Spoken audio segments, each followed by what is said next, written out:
রুহুল্লাহ মোর নবীকে বানাইলা তুমি মোর নবীকে বানাইলা তুমি নূর মুহাম্মদ সাল্লাল্লাহু লা ইলাহা ইল্লাল্লাহ লা ইলাহা লা ইলাহা ইল্লাল্লাহ মুহাম্মাদুর রাসূলুল্লাহ সাল্লাল্লাহু আলাইহি ওয়াসাল্লাম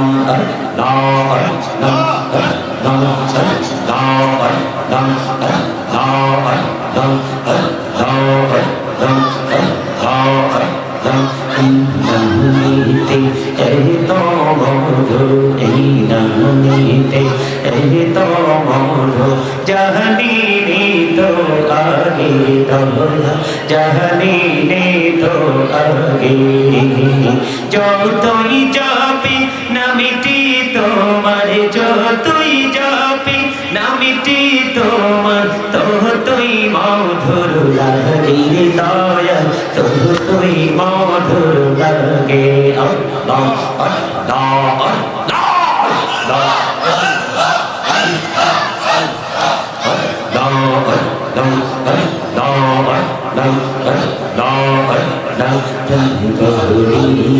ডাকিনি বন্দা প্রাণে বড়িয়া ডাকিনি প্রাণে বড়িয়া ডাকিনি বন্দা প্রাণে বড়িয়া হাইরে প্রাণ বড়িয়া ডাকিলে রে বন্দা প্রাণে বড়িয়া ডাকিলে রে বন্দা গহনা করবো মা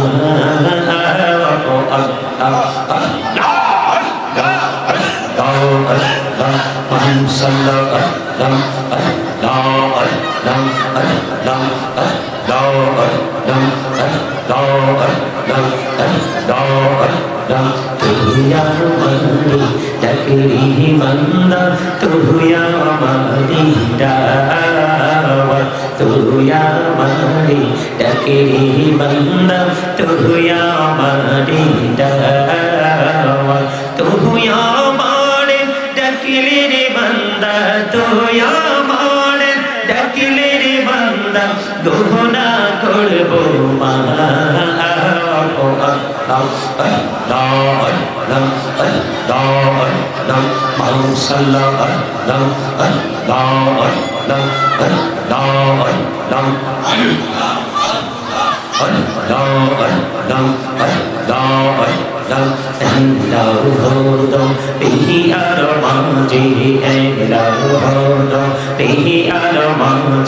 কিসের করো খেলা পিছের দিকে চাইয়া দেখো পিছের দিকে চাইয়া দেখো ডুবে যায় তোর বেলা রে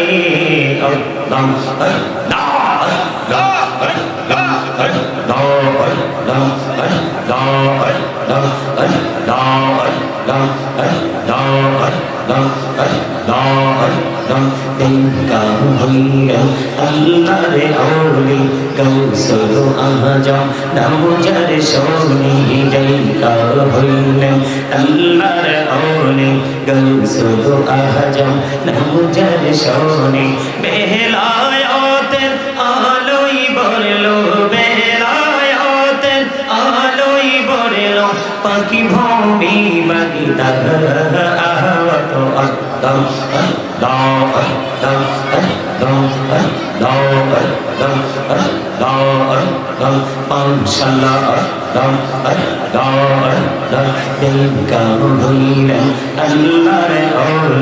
শাহজালাল নামজার সোনি রাইকা হইলেন আল্লাহর ওলি শাহজালাল নামজার সোনি সোরে মহানদী পারে হয়ে যায় সোরে মহানদী পারে হয়ে যায় বিছানা যার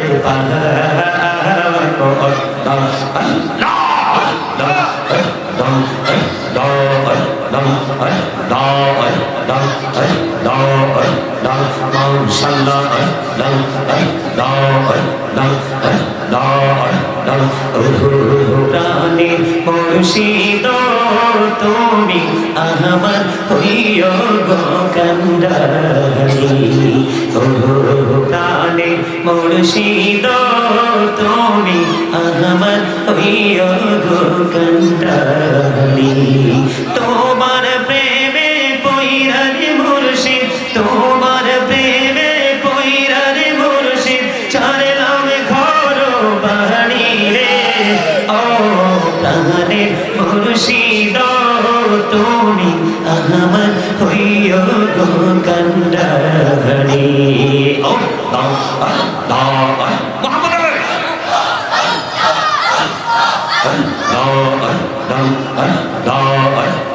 জীবন বুড়িয়া করছি রে গোনা জীবন বুড়িয়া করছি রে গোনা ক্ষমা করে দাও রে দয়া ক্ষমা করে দাও রে গোনা গোলে ক্ষমা করিয়া গোনা গোলে ক্ষমা করিয়া কবুল করে নাও রে দয়া কবুল করে নাও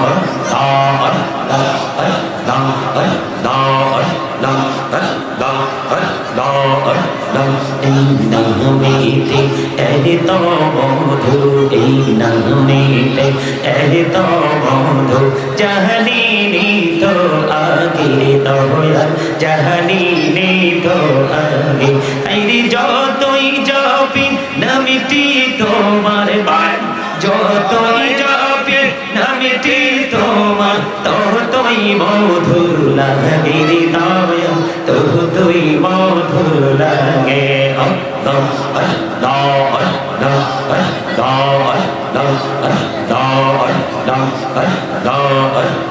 সুবহানাল্লাহ ওয়ালহামদুলিল্লাহ লা ইলাহা ইল্লাল্লাহ সুবহানাল্লাহ ওয়ালহামদুলিল্লাহ লা ইলাহা ইল্লাল্লাহ লা ইলাহা ইল্লাল্লাহ লা ইলাহা ইল্লাল্লাহ সুবহানাল্লাহ আলহামদুলিল্লাহ লা ইলাহা ইল্লাল্লাহ লা ইলাহা ইল্লাল্লাহ লা ইলাহা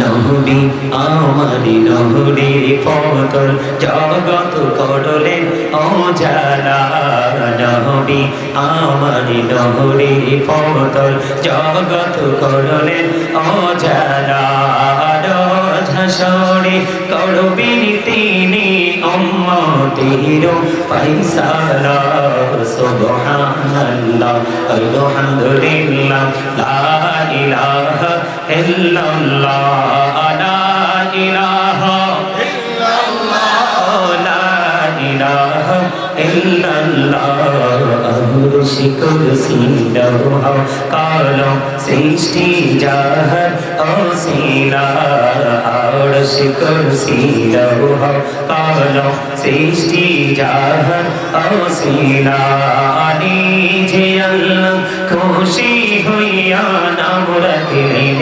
হাবিবুল্লাহ সুবহানাল্লাহ আলহামদুলিল্লাহ লা ইলাহা ইল্লাল্লাহ সুবহানাল্লাহ আলহামদুলিল্লাহ লা ইলাহা ইল্লাল্লাহ লা ইলাহা ইল্লাল্লাহ লা ইলাহা ইল্লাল্লাহ নামের সাথে নাম মিশাইয়া যারে আল্লাহ পাঠাইলা নামের সাথে নাম মিশাইয়া যারে আল্লাহ পাঠাইলা নিজে আল্লাহ দোস্ত বলে তাহার প্রেমে মজিলা সুবহানাল্লাহ আলহামদুলিল্লাহ লা ইলাহা ইল্লাল্লাহ সুবহানাল্লাহ আলহামদুলিল্লাহ লা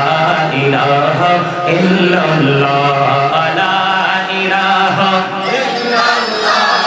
লা ইলাহা ইল্লাল্লাহ শাহাদাতি বাণী ঠোঁটে আসিলেন কামলি বলা শাহাদাতি দাতেরি বাণী ঠোঁটে আসিলে কমলি বলা মক্কাতে পতিল রবি নূরে ভিন্ন রে আলা সুবহানাল্লাহ আলহামদুলিল্লাহ লা ইলাহা ইল্লাল্লাহ লা ইলাহা একদমই কিন্তু কথা বলা যাবে না। Stop your mouth. আলহামদুলিল্লাহ বলেন না?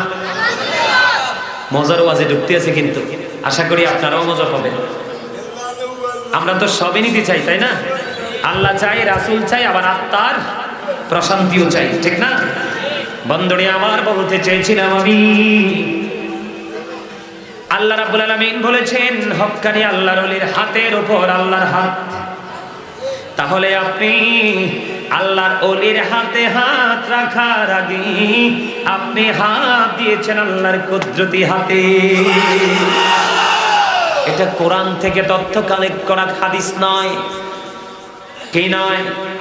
আল্লাহ বলেছেন ইয়া আইয়ুহাল্লাযীনা আমানুত্তাকুল্লাহা ওয়া কুনু মা'আস সাদিকিন। আল্লাহ রাব্বুল আলামিন ইমানদারদেরকে ডেকে ডেকে বললেন, ইমানদারেরা তোমরা আল্লাহকে ভয় করো এবং সাদিকিনদের অন্তর্ভুক্ত হয়ে যাও। আল্লাহ বললেন ইয়া আইয়ুহাল্লাযীনা আমানুত্তাকুল্লাহা ওয়াবতাগু ইলাইহিল ওসিলা। আল্লাহ বলেছেন ইমানদারদেরকে ডাক দিয়েছেন, কোন মুনাফিককে না, কোন বেঈমানকে না, কোন কাফেরকে না, কোন মুশরিককে না। আল্লাহ যত দিক নির্দেশনা সব দিয়েছেন ইমানদারদেরকে, কারণ ইমানদারই আল্লাহ রাসূলকে গ্রহণ করে। কোন মুনাফিক কখনো আল্লাহ রাসূলকে গ্রহণ করতে পারে না। আল্লাহ দেখেন এই দুটো আয়াত যে আমি পড়েছি, দুটো আয়াতের শেষ যে ওয়ার্ডগুলো দুটো একটু আলাদা, কিন্তু আগের দুইটাতে আল্লাহ ইয়া আইয়ুহাল্লাযীনা বলেছেন, ইমানদারদেরকে ডাক দিয়েছেন। ইত্তাকুল্লাহ, আল্লাহ বলেছেন ইমানদারেরা তোমরা আল্লাহকে ভয় করো। এরপরে বলেছেন আল্লাহকে ভয় করার পরে তোমরা সাদিকিনদের অন্তর্ভুক্ত হয়ে যাও। হুজুর সাদিকিন কারা? শাইখ ইসমাঈল হাক্কি রাদিয়াল্লাহু তাআলা আনহু তিনি বলেছেন, সাদিকিনের ব্যাখ্যা করতে গিয়ে তিনি বলেছেন তাফসীরে রুহুল বায়ানের মধ্যে এসেছে হক্কানি আল্লাহর ওলিদের কথা, তাফসীরে মাঝারির মধ্যে এসেছে আল্লাহর ওলিদের কথা, আর তাফসীরে কদরির মধ্যে এসেছে হক্কানি আলেমদের কথা। আল্লাহ না বলেছে তোমরা ইমানদারেরা তোমরা আল্লাহকে কি করো? আল্লাহ বলেছেন O believers you fear me. ইমানদারদেরকে বলেছেন তোমরা আমাকে ভয় করো। ভয়টা করলে লাভটা হবে কি? আল্লাহ উইল ফরগিভ ইউ। আল্লাহ তোমার সমস্ত জীবনের গুনাহগুলি মাফ করে দিবে। তবে গুনাহগুলি থেকে মাফ পেতে হলে তোমাকে একটা রাস্তায় হাঁটতে হবে। আল্লাহ বলেছেন সাদিকিন। এই সাদিকিনের ব্যাখ্যা করতে গিয়ে তাফসীরে রুহুল বায়ান এসেছে আল্লাহর ওলির কথা, তাফসীরে মাঝারির মধ্যে এসেছে আল্লাহর ওলির কথা, তাফসীরে কদরির মধ্যে এসেছে হক্কানি আলেমদের কথা। বলে হুজুর আলেমদের কথা কেন এসেছে? আল্লাহ রাব্বুল আলামিন পবিত্র কালামে হাকিমে বলে দিয়েছেন ইন্নামা ইয়াখশাল্লাহু মিন ইবাদিহিল উলামা। আল্লাহ বলেছেন পৃথিবীর বুকে আল্লাহর যে বান্দাগুলো আছে, তার মানে আমরা এখানে যত মানুষ এখানে আছি, গোটা বাংলাদেশে যত মানুষ আছে, গোটা পৃথিবীর বুকে যত মুসলমান ইমানদার আছে, আল্লাহ বলেছেন এই সবগুলোর মধ্যে, সকল মানুষের মধ্যে সত্যিকারের যদি আল্লাহকে ভয় করে থাকে, এই ভয় যারা করে তারা হলো হক্কানি আলেমরা। এই ওয়াজ করছে কে? কথা বলেন না? আল্লাহ বলতে পারেন না? বলেন না আল্লাহ। আরে যারা বলেন আল্লাহ। আল্লাহ আল্লাহ আপনাকে আমাকে জবান দিছে এই জিকিরটা করার জন্য। দেখেন না অনেকে বোবা, কিছু কইতে পারে না, আর আপনি আমি সব বলতে পারি। জবান তো আল্লাহ দিয়েছে। আল্লাহ বলেছেন remember me then I will remember you. তোমরা আমাকে স্মরণ করো, আমি তোমাদেরকে স্মরণ করব। কোন কন্ডিশনে করব? আল্লাহ বলেছেন ইয়া আইয়ুহাল্লাযীনা আমানু যিকুরুল্লাহা যিকরান কাসীরা ওয়াসাব্বিহুহু বুকরাতাও ওয়াসীলা। আল্লাহ বলেছেন ইমানদারগণ তোমরা বেশি বেশি করে আল্লাহর জিকির করো, সকাল থেকে সন্ধ্যা আল্লাহর পবিত্রতা ঘোষণা করো। কেমন করে করব? ফাযকুরুল্লাহা কিয়ামান, তোমরা দাঁড়িয়ে দাঁড়িয়ে জিকির করো, ওয়া কুউদান, বসে বসে জিকির করো, ওয়া আলা জুনুবিকুম, শয়ে শয়ে জিকির করো। তারপরে জিকির বন্ধ করা যাবে? এবার প্রশ্ন করতে পারেন, বলে হুজুর গো এই জিকির করলে লাভটা হবে কি? হাদিস শরীফের ছোট্ট একটা অংশ আমি আপনাদেরকে বলি। আল্লাহর হাবিব জানিয়ে দিয়েছেন, পৃথিবীর বুকে কেউ যদি এমন জান্নাতের বাগানে বসে যদি বন্ধু কেউ জিকির করে, আল্লাহ কথা দিয়েছেন হাবিব আপনি জানিয়ে দেন আপনার উম্মত গুলোকে, আমার বান্দা গুলোকে, সে যেই জলসায় বসে জিকির করে গো, আর চাইতে উত্তম জলসায় বসে বসে আমি আল্লাহ আমার বান্দার জিকির করি। আমার ওয়াজ মনে হয় বুঝেন নাই আপনারা। তার মানে আপনি আমি এখানে জিকির করছি কিনা? জিকির হলো আরবি শব্দ, বাংলাতে বলা হয় স্মরণ, ইংলিশে এটাকে বলা হয় রিমেম্বার। আমরা যা বলছি, সুবহানাল্লাহ বলছেন জিকির, আলহামদুলিল্লাহ বলছেন জিকির, আল্লাহু আকবার বলছেন জিকির, লা ইলাহা ইল্লাল্লাহ বলছেন জিকির। এই যে সাদ্দাম এবং ওই যে আবার অনেকগুলো যুবক ভাই একটা একটা করে জান্নাতের বাগানের দিকে মানুষকে ডেকে ডেকে ঢোকাচ্ছে, এটাও বন্ধু জিকির। আর জোরে বলেন না সুবহানাল্লাহ, আর জোরে বলেন সুবহানাল্লাহ।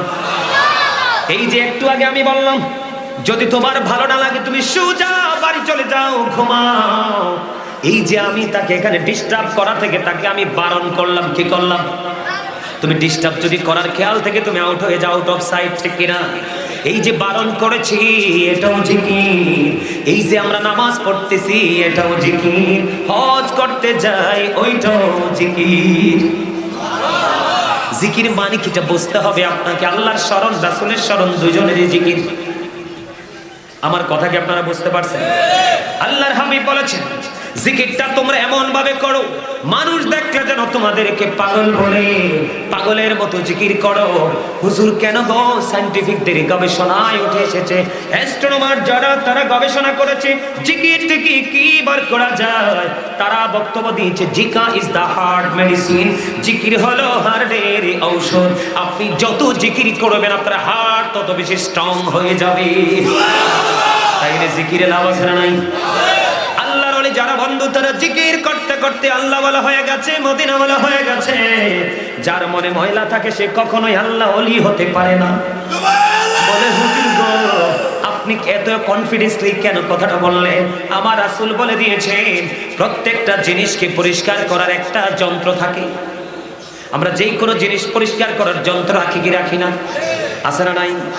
আমার নবীজি, আপনার নবীজি, দু জাহানের বাদশা নবীজি, ইমামুল মুরসালিন, তিনি বলে দিয়েছেন মানুষ খুশি হয় তখন পৃথিবীতে বৃষ্টি দেই।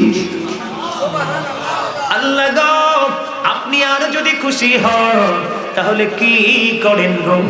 আল্লাহ কয় আমি যদি আরো খুশি হই রে মৌসা, বাবা মার কোলে তোলে দেই কন্যা সন্তান। ওগো আল্লাহ আপনি আরো যদি খুশি হন কি করেন গো? আল্লাহ কয় আমি যদি খুশি হই কারো বাড়িতে পাঠিয়ে দেই মেহমান। আমরা এত কৃতজ্ঞ নবীর উম্মত, আমরা তিনটা আমাদের জন্য নিয়ামত, আর এই তিনটাতেই আমরা বিরক্ত। কথা কর না হাসানি, মেহমান আলী তো ফ্যাট কেমন উঠি যায়। আরে বেটিয়া লইতে হইব, ব্যাগ লইতে হইব 1.5 কিলোমিটার আড়ি বাজারে যাইতে হইব, কি হয় করতে। আর কন্যা সন্তান হইলে তো আল্লাহর গজব নামছে, আল্লাহ তুমি আর কিচ্ছু দেও না। কথা কর না কেন? 1 ডজন হুলা হইলো জান্নাতের টিকিট নাই। আল্লাহ রাসূল কইছে 2টা কন্যা সন্তান যার, আমি নবী বললাম তার জন্য 2টা জান্নাত বরাদ্দ। যিনি হাদিসের রাবি, এই মুহূর্তে আমার নামটা মনে নাই, হাদিসের রাবি যিনি বর্ণনাকারী তিনি বলেছেন আমি আমার নবীকে একটা কন্যার কথা জিজ্ঞেস করিনি, যদি করতাম তাহলে নবী মনে হয়ে বলতেন একটা কন্যার পিতামাতাও একটা জান্নাতের মালিক। বলে হুজুর এখানে আসলেন কেন? আর বৃষ্টি ছাড়া পৃথিবী বাঁচানো সম্ভব না, পানি ছাড়া বাঁচবেন আপনি আমি, কথা বলেন না কেন? এখানে আসার কারণ হলো মুসা আল্লাহর সাথে কথা বলেছেন। কি করেছেন? আল্লাহর ওলিদের পাওয়ার আমি আপনাদেরকে বলাই। মুসা কালিমুল্লাহর কাছে আল্লাহ বললেন মুসা আমি আল্লাহর মানুষের কলিজা খেতে মনে চাই, আমার এই কলিজার ব্যবস্থা করে দাও। মুসা এবার কি করলেন? হাতে মধ্যে একটা ছুরি লইল, লইয়া গোটা দুনিয়া খুঁজলো রে, কেউ তো মুসারে কলিজা দেয় না। ঘুরতে ঘুরতে ঘুরতে ঘুরতে ঘুরতে ঘুরতে বন্ধু দেখলেন ওই শুরুতে পাগলের কথা বলেছিলাম, মনে আসেনি? আমাদের মধ্যে অনেক পাগল আছে, আমরা তাকে আল্লাহর ওলি বা আল্লাহর প্রিয় মানতে চাই না। কিন্তু হাদিস শরীফের মধ্যে এসেছে ওই পাগলটা আল্লাহর এত প্রিয় হয়ে আছে রে, বন্ধু এত প্রিয় হয়ে আছে, ওই পাগল কইতে দেরি আল্লাহ ডাকটা শুনতে দেরি করে না। মুসা নবীকে আল্লাহ রাব্বুল আলামিন আল্লাহর ওলি এবং নবীদেরটা হচ্ছে মুজিজা, আল্লাহর ওলিদেরটা হচ্ছে কারামত। কি হুজুর ঠিক নেই? আল্লাহর ওলিদের কারামত আছে না? আপনারা সবাই জানেন শাহজালাল মুজাদ্দিদ মানে যুদ্ধের সময় জায়নামাজ বিছাইয়া সুরমা নদী পার হইছে। আপনি আমি জায়নামাজ তো তাক দূরের কথা, টলারেও নিরাপদ না। কথা কম না কেন? আরে ভাই দেখছি টলার ডুবি কোন দেশে যে চলে গেছে, গবেষকরাই খবরে পায় না। কথা কন না কেন? এই মুখে আবার আল্লাহর ওলিদের বিরোধিতা করি। কথা কন না? আছে না এই সমস্যাটা আমাদের মাঝে? অবশ্যই আছে। আমি কি বলি শোনেন, কেমনে মুসা নবীকে আল্লাহ রাব্বুল আলামিন আমাদেরকে তথ্যটা জানাবে, এটাই হলো মূল। আমি আপনাদেরকে বুঝাচ্ছি, দুজনের পাওয়ার দুই রকম। কেমনে? এক মহিলার কোনো বাচ্চা কাচ্চা হয় না মুসা নবীর আমলে, তো বাচ্চা কাচ্চা হয় না, মুসা নবীর কাছে মহিলা এসে কয়, নবী গো আপনি তো আল্লাহর সাথে কথা বলেন, আমার তো বাচ্চা কাচ্চা হয় না, আমার কোনো বাজেট টাজেট আসেনি, আপনি যদি একটু জানাইতেন। এবার মুসা নবী আল্লাহর সাথে কথা বললেন, আল্লাহ গো একজন মহিলা আমার কাছে জানতে চেয়েছে, তার কোনো বাচ্চা কাচ্চা হয় না, তার কোনো বাজেট আসেনি, বাচ্চা হইবনি। আল্লাহ রাব্বুল আলামিন একটা ডাক দিয়ে বলে দিলেন, মুসা তুমি জানিয়ে দাও ওই মহিলার জন্য কোনো বরাদ্দ নাই। মহিলা তো আতঙ্কিত হয়ে গেছে, বরাদ্দ নাই কয় না। মহিলা আর কি করবে? আল্লাহ কইছে, আল্লাহ নবী মুসাই কইছে বরাদ্দ নাই, আর কি কোনো কথা আছে? মুসা নবী বলে চলে গেল। মহিলার মনটা খারাপ। হঠাৎ করে একটা পাগল আইছে, পাগলের নাম হলো জুম্মন পাগলা। ওই জুম্মন পাগলা মহিলার বাড়ির আঙ্গিনা দিয়ে হাইটা যায় আর বলতেছে, এক রুটি এক লারকা। আরে সুবহানাল্লাহ কোন নাম? মজার বাস্তব কি? ওই এক রুটি এক লারকা। মহিলা কয় পাগলা আইছে বাড়ির কারণ, আবার কয় এক রুটি এক লারকা। আল্লাহ যাই করুক, দেখি চেষ্টা করে কি হয়। মহিলা যখন ওই পাগলা যখন বলল এক রুটি এক লারকা, মহিলায় দিলেন ওই পাগলকে একটা রুটি। মহিলায় যখন পাগলকে একটা রুটি দিলেন, একটা রুটি গ্রহণ করে বলতেছে এক রুটি এক লারকা। তার মানে আঙ্গুল তো তোলেনি, ইশারা মালিককে দিয়েছে, মালিক তো তার ডাক শুনতেই বসে আছে। এক রুটি এক লারকা। মহিলা এক রুটি খাওয়াই দিল, আবার কয় দুই রুটি দুই লারকা। দুই রুটি খাওয়াই দিল, দুই রুটি দুই লারকা। তিন রুটি তিন লারকা। তিন রুটি খাওয়াই দিল, তিন লারকা। বন্ধু মুসা নবীর সাথে আর মহিলার দেখা নাই। এবার কিনে ধীরে ধীরে দেখতে পাইলেন, ধীরে ধীরে দেখতে পাইলেন ওই মহিলা সিস্টেম মতো একটা একটা করে তিনটাই হয়েছে পুত্র সন্তান। জোরে কন্যা সুবহানাল্লাহ। এবার কি করলো? এবার মহিলা তো পাগল হয়ে গেছে, কই হইলে মুসাই মিছা কথা কইছে, নাইলে মুসার আল্লাহ কইছে। আসলে তো হেসা। কথা কন না কেন? আসলে কথা হেসানি। মহিলা তো সাধারণ মানুষ, তার চিন্তা করতেই পারে, ঠিক কিনা বলে? আসলে মুসাও মিছা কয়নি, আমার আল্লাহ তো বলেনি। কয় মুসারে দৌড়মু আজগা। মুসা নবীকে বললেন, নবী গো আপনি কেমনে মিছা কথা কইলেন? সুবহানাল্লাহ বলেন না। কয় গো তুমি কি বলো গো, আমি কেন মিথ্যে কথা বলবো তোমার সাথে? আপনি যদি মিথ্যা না বলেন নাই লিখি আপনার আল্লাহ মিছা কথা কইছে। কয় কি বলেন এগুলো? কয় আপনি বলেছেন, আল্লাহ বলেছে আমার কোনো বরাদ্দ নেই। ওই ডাক দিলেন, তিনটা সন্তানকে আইলো সামনে, এইগুলো আমার পেটের সন্তান। আপনি যখন বলেছেন আমার কোনো বাজেট নাই, একদিন এক পাগলা আসলো, পাগলা ইসা কয় এক রুটি এক লারকা, দুই রুটি দুই লারকা, তিন রুটি তিন লারকা দিলাম পাগলাকে। বাজেট করে দিলেন আল্লাহকে, কি করে তিনটা পুত্র সন্তান পাইলাম। মুসা রে আসলে তো হেসা। মুসা নবীর মাথা গেছে ঘুরে, এটা কেমন করে সম্ভব? মুসা চলে গেলেন আল্লাহর সাথে কথা বলার জন্য। আল্লাহ আল্লাহ গো তুমি বলেছিলেন ওই মহিলার কোনো বাজেট নাই। এখন আমি নিজের চোখে দেখে এসেছি ওই মহিলার একটা নয় দুইটা নয় তিনটা পুত্র সন্তান। এটা কেমন করে হইল? আল্লাহ মুসা নবীরে ডাক দিয়া কয়, মুসা উত্তর কিন্তু আল্লাহ দেয় না। আল্লাহ কি করে না? আল্লাহ উত্তর দেয় না। উত্তরটা কেমন করে দিচ্ছে দেখেন, আল্লাহর ওদের পাওয়ার বুঝাচ্ছি।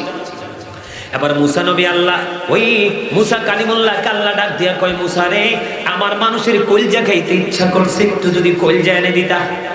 কন আল্লাহ 6 দিনে ফিসিত্তাতে আয়াম পুরা দুনিয়া শেষ করলো, 6 দিনে সৃষ্টি করে।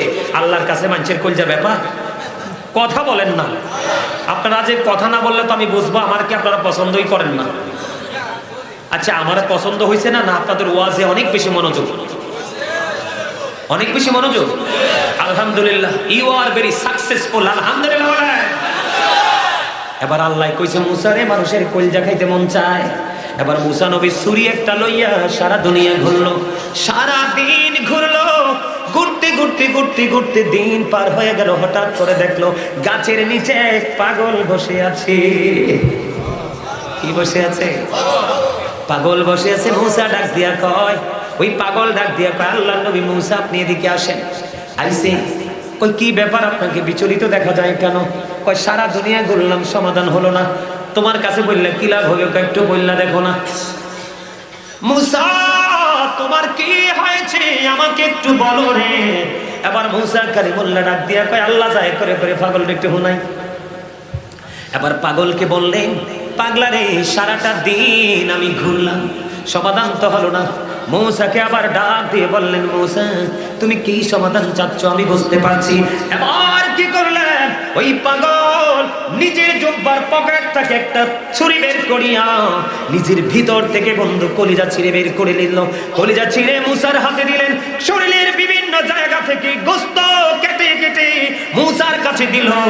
মুসা কালিমুল্লাহকে ডাক দিয়ে বলতেছে, মুসা রে, আল্লাহ যদি আরেকবার তোমাকে মানুষের গোশত খাইতে কয়, তুমি কষ্ট করে আরেকবার আসা লাগবে না, একবারে আমি সব জায়গা থেকে গোশত দিয়ে দিলাম, তুমি গোশত নিয়ে কলজা নিয়ে আল্লাহর কাছে চলে যাও।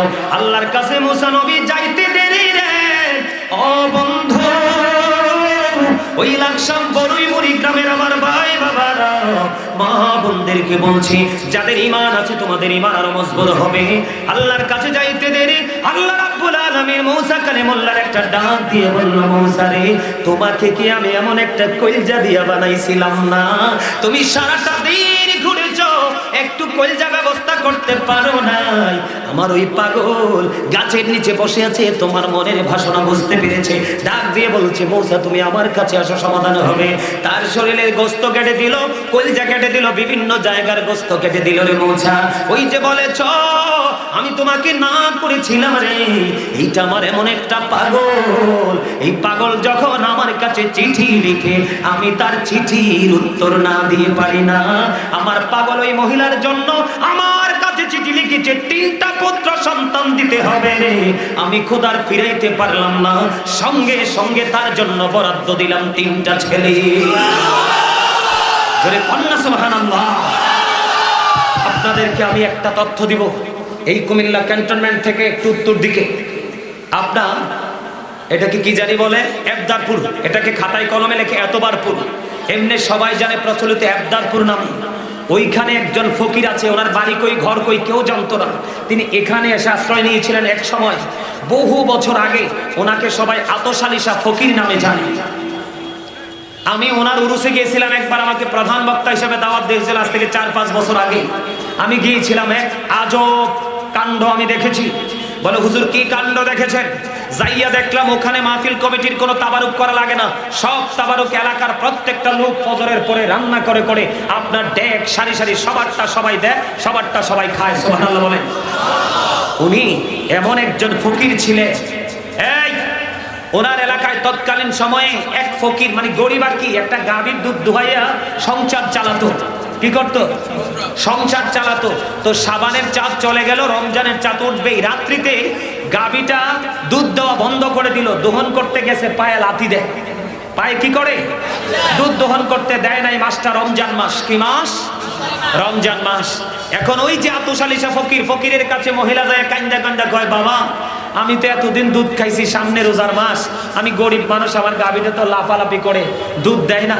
তখন আমি ওখানকার আপনাদের মতো সিনিয়র মুরব্বীদের কাছ থেকে শুনছি, সবাই অবাক ওনার কারামত দেখে। ওই আতশালিশা ফকির কি করলেন, ওখানে গিয়ে গাভীটাকে বলে একটা ফোঁসা দিছে। ফোঁসা দিয়ে কয়, কি গো এই এত মাস দিছো, আর একটা মাস দিলে কি নেব, একটা মাস দাও। সুবহানাল্লাহ বলেন না। সত্যি সত্যি বলছি, আমি বানিয়ে বলছি, এই পবিত্র জায়গায় বসে আল্লাহর ওলির দরবারে বসে আমি অসংখ্য মানুষের কাছ থেকে শুনেছি, ঠিক যখনই এই ফকিরের বরকতময় হাতটা লেগেছে তখনই গাভীটা শান্ত হয়ে গেল। ঠিক শাওয়ালের চাঁদ উঠতে দেরি, সঙ্গে সঙ্গেই গাভী দুধ বন্ধ করে দিয়েছে। পুরো একটি মাস এই গাভী থেকে দুধ দহন করেছে। এগুলো আল্লাহর ওলির কারামত। এই জন্য বলছি, আল্লাহর ওলির দরবারে গেলে যদি সম্মান করতে না পারেন অন্তত বেয়াদবি। বলে হুজুর কেন? আল্লাহর ওলিদের হাত হলো আল্লাহর হাত, আল্লাহর ওলিদের পা হলো আল্লাহর কুদরতি পা।